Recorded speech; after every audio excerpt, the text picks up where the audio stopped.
Good morning, it's Yvonne here to do your What's Cracking read. We're going to use the Rider-Waite Tarot this morning for your reading. This is the original deck. A couple of people said they had trouble with the sound yesterday, which I thought was quite interesting again, because people said that they had trouble with the What's Cracking but not with the bonus read, and they both take the same way. So I guess this is really indicative of how the readings are uploaded into YouTube. I've tried many ways. I still seem to have trouble with some videos.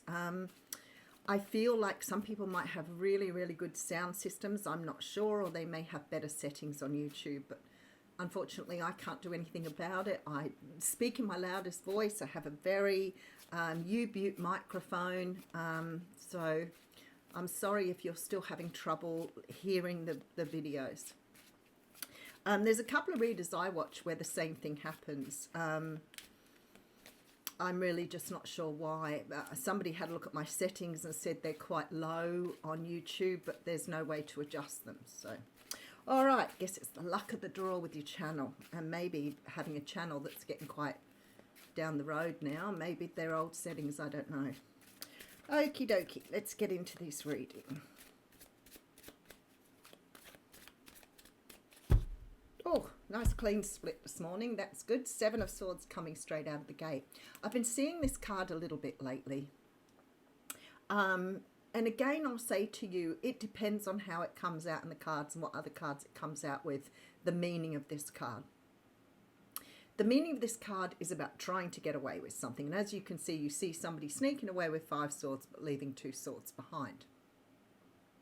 It's sort of the energy of somebody sneaking away. Now, I think I've said this before. I've had this card come out when people have had to escape a very toxic situation. So it's not always a bad card. But what it does imply always for me is like that energy of ghosting, like trying to just, you know, not have to speak up for yourself, that type of energy. It also can represent intellectual property, like leaving a workplace and taking stuff with you because you made it rather than it belonging to your workplace. Whatever it is here, there is sort of an energy with the Seven of Swords that something is going on here that you're not aware of. It could be that somebody's not being truthful with you about something. Somebody may not be being upfront about something, but it can also take it right down the road and say that somebody's doing something very underhanded here. All right, so this is interesting because you know I don't read reversals, but I'll always honor them if they come out. The Seven of Pentacles is about, okay, so I feel like this might actually pertain to you because this has come out in reverse. The Seven of Pentacles is about planting seeds for the future and manifestation.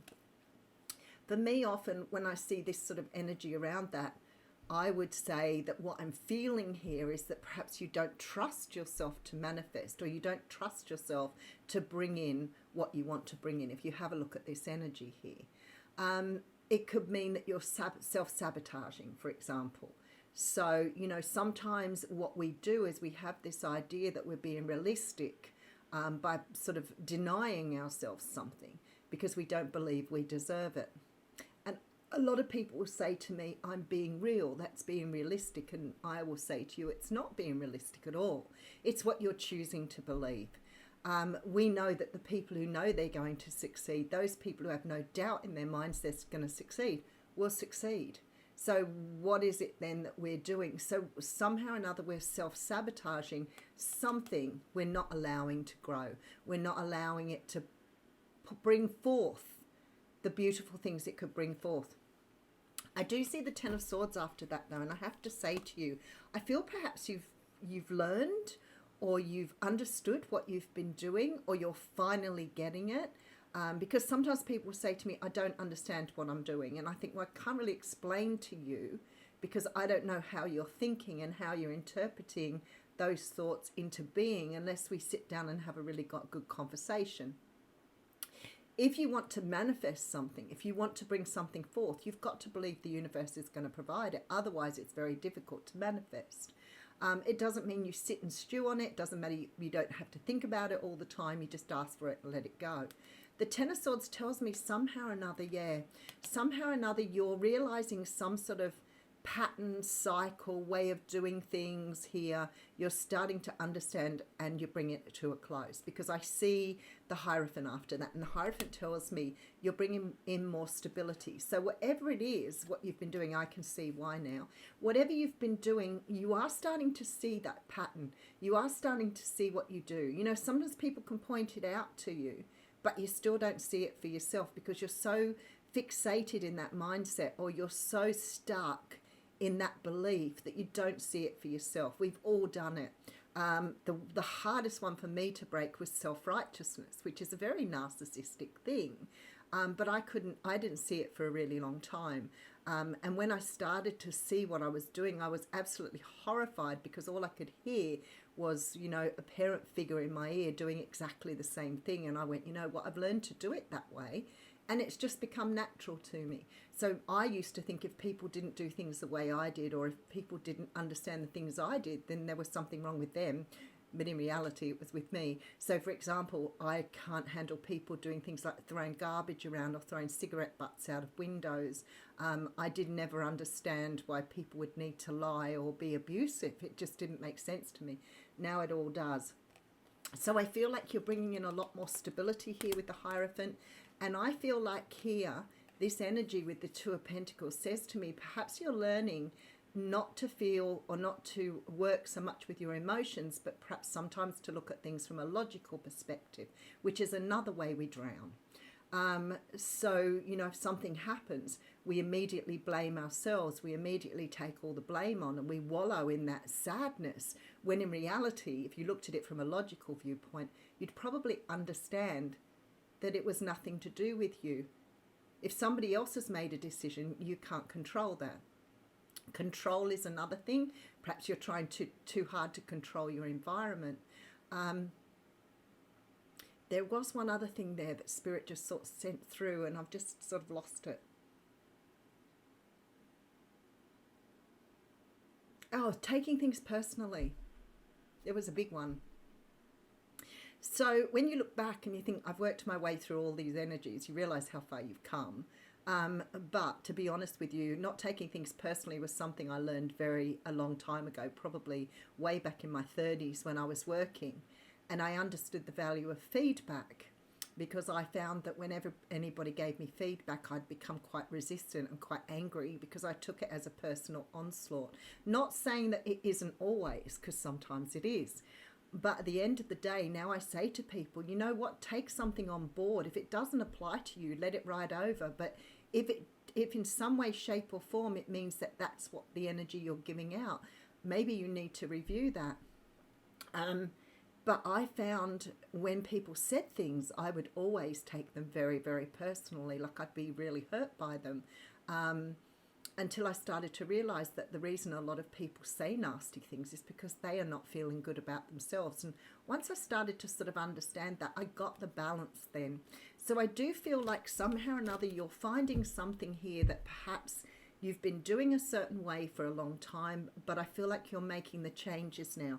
Maybe somebody else has drawn it to your attention, or maybe a situation has been shown to you through, you know, we always talk about situations coming inadvertently. You know, sometimes somebody else says something to you, and all of a sudden it changes the way you see things.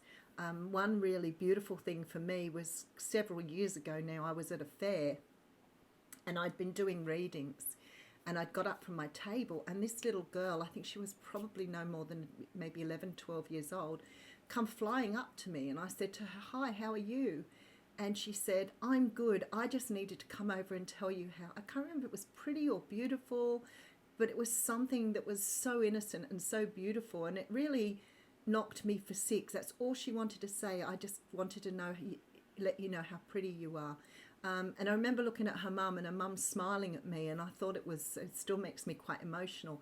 Coming from a child was so full of impact for me, because it wasn't forced. It wasn't something this child felt she needed to say to me. It was more her desire to come over and speak. But you see, I don't always think that that's about the person. I feel like sometimes you need to hear that from the whole universe rather than just one person, but it's delivered in the form of a person. So when the opposite way happens and somebody says, you're ugly, or you grow up with a family who constantly sort of tear strips off you for the way you look or your skin or your weight, you take that all on personally. But really and truly, that isn't about you. That's about those people. So if you can start getting that into perspective, your world's going to look so much better for it. All right, I'm blurbing on. So I see stability all around you here. It's almost like you're starting to understand how to bring yourself into some sort of balance, which is so important. So it may be the balance of the heart and head. It may be the balance of the intellect and the feelings. It may be that you're starting to balance out your intuition with your logic. Whatever it is, this energy of balance is so important to you in your everyday life. It's something that we learn to do, learning to, work with our emotions rather than letting our emotions lead us into things, which is, again, something you learn from a very early age, sometimes by chucking tantrums, but sometimes emotions are the only way you feel like you get your way when you're a child. You don't need that anymore. You have the power to do it in other ways. So all I see all around you now is this beautiful stability, this feeling here of I feel really comfortable with who I am. I love who I am, and I know that I deserve the very best of everything. So very nicely coming through there.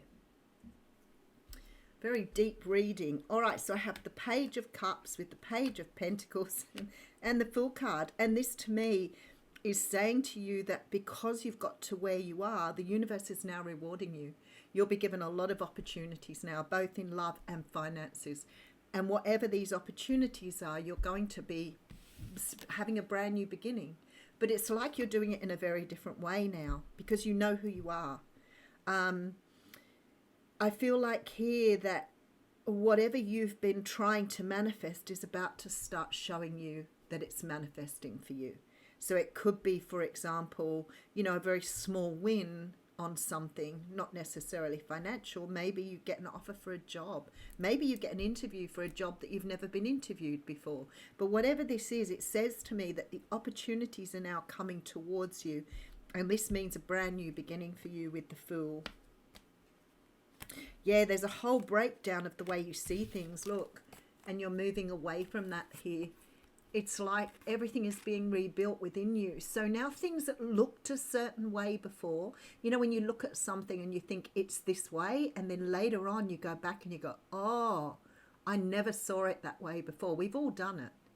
You've maybe not seen it from another person's perspective, but maybe you've just taken everything on board and you've been carrying that burden around with you for a long time. But I see you saying now, I have learned what I need to learn and I'm out of here. So that's what's happening here. There's a real feeling that for some of you I'm speaking to, it's about living in the past. Now, I remember somebody saying once, if you live in the past, you'll suffer from depression. If you live in the future, you're going to suffer from anxiety. And at the time, it sort of didn't make a whole lot of sense, the same as anxiety and depression being closely linked. I always found those sort of things really hard to understand until I studied on them. I look back now and I think, sometimes it's just that we're not aware. We're just not deeply aware of what we're doing. And sometimes we do live in the past. We measure everything on a past experience. It happens quite a lot in my job where I hear people say, I'm scared to fall in love again because I got hurt last time. The fact is, you're not going to have the experience if you keep saying to yourself, you're too fearful to try. So there is a really strong feeling here that you are maybe starting to understand how to live in the present moment. Remember Eckhart Tolle, The Power of Now. If you want a good book to read or to listen to, I discovered audiobooks years ago and I use them always when I'm traveling. But The Power of Now is a really good book to learn how to live in the moment. And it takes all that away.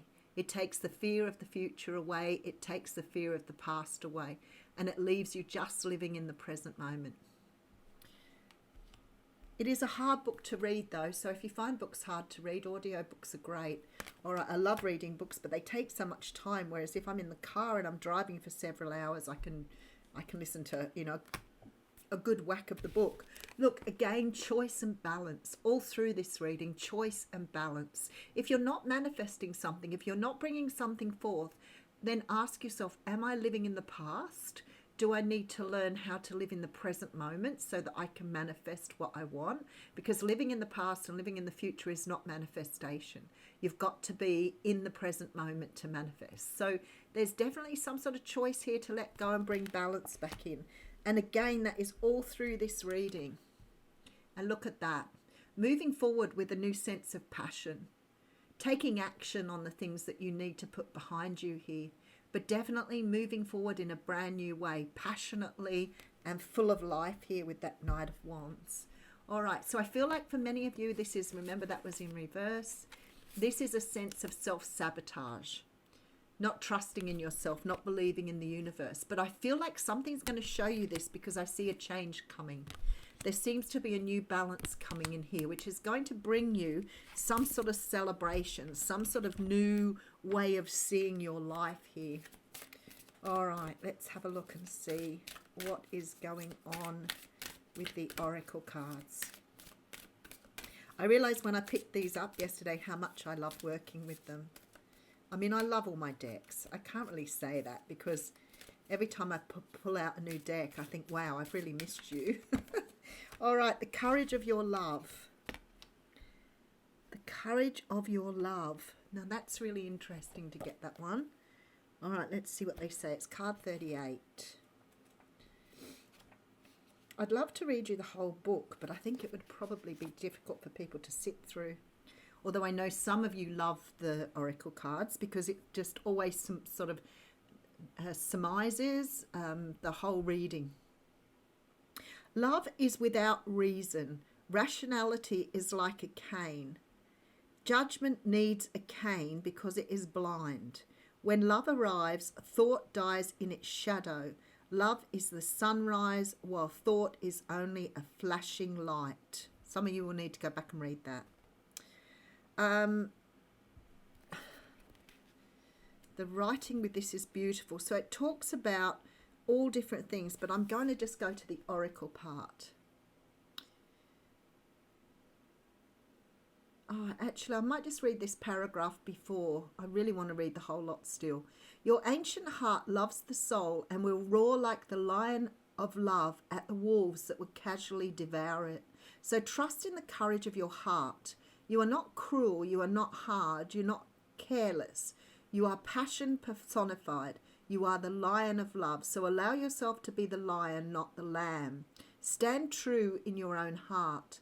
Cause trouble, make noise, be proud, and be mighty.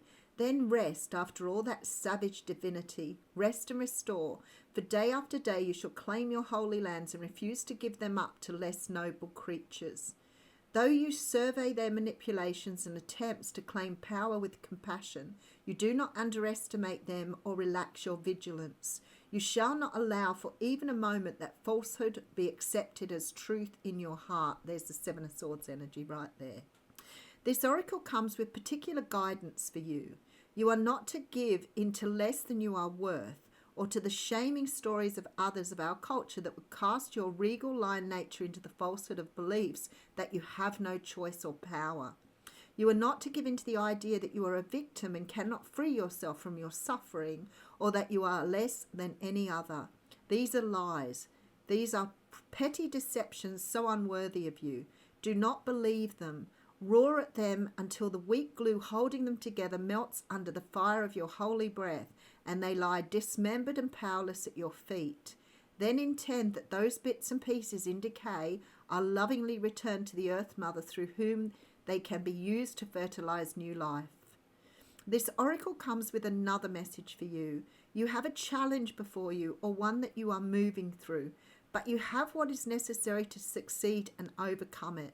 No matter how long it has endured or how big you have built that challenge up to be in your mind, no matter how unsolvable the issue appears to be, there is and shall be a victory beyond it, and it is imminent. This oracle has come to you to let you know you're empowered to succeed. You have what is required within to do it, and that the time for your victory is drawing near. Isn't that incredibly beautiful? So do not give up. Instead, do the sacred honoring rituals needed. When you feel so inclined, open your mouth and roar love from the very depths of your being. Create a sound of truth for yourself. In that sound, you will hear the mightiest one of all roaring along with you, saying, yes, love, I am here with you. And together we claim divine victory. So we roar, how we roar. So I feel like that was a beautiful card to get with the reading. But, sometimes it's just amazing to think that you're getting that backing here to show you that whatever you're doing at the moment is really going to prove to you that you are worth loving. Thank you.